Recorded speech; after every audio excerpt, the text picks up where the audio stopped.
What exactly is patent leather, and is it actually patented? If you love discovering fascinating facts about materials and fashion history, don't forget to like and subscribe for more.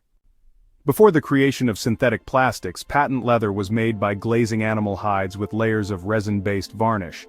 The coating protected items like boots and carriage parts from wear and tear, and looked luxurious while doing so. But who invented the process, and does that person actually hold a patent for it? An old-timey recipe for patent leather goes something like this. An 1857 issue of Scientific American explained the two-part process of making patent leather in olden times. First, manufacturers concocted an oil with which to prepare the hides for the varnish. It called for boiling 5 gallons of linseed oil with 4 pounds and a few ounces each of white lead and litharge, a form of lead oxide, until it reached the consistence of a syrup. The mixture was then blended with ochre or chalk and rubbed into the animal hide until the leather was sufficiently oiled to prevent the varnish from being absorbed into the material. Next, workers applied 5 or 6 coats of the oil mix blended with ivory black, a powdered pigment then made from charred ivory elephant tusks. The result was leather dyed black and ready for the varnish application.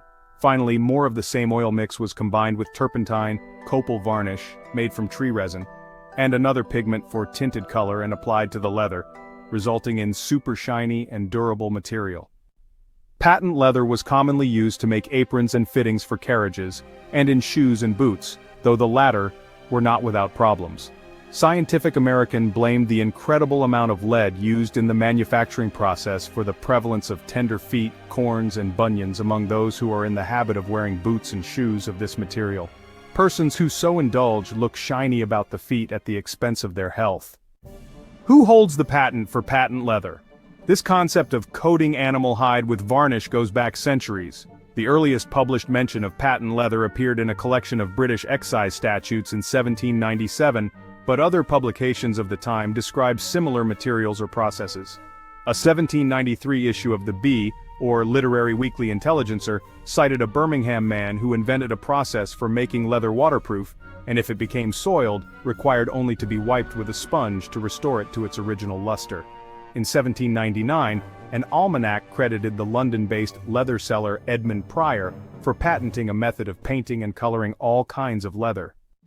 The person most often associated with bringing these inventions to America is Seth Boyden. The New Jersey-based engineer developed a way to apply lacquer to leather based on the descriptions of the British processes in 1819, and then set up a factory in Newark to mass-produce patent leather. Boyden didn't limit himself to such materials though. He also invented malleable cast iron, built steam locomotives, joined the California gold rush but failed to find gold, and even developed hybrid strawberries that won awards at the 1876 Centennial Exposition. Ironically, Boyden never patented any of these inventions, even his successful manufacture of patent leather. The only patent he ever held was one for a hat-forming machine unrelated to his leather lacquering innovation.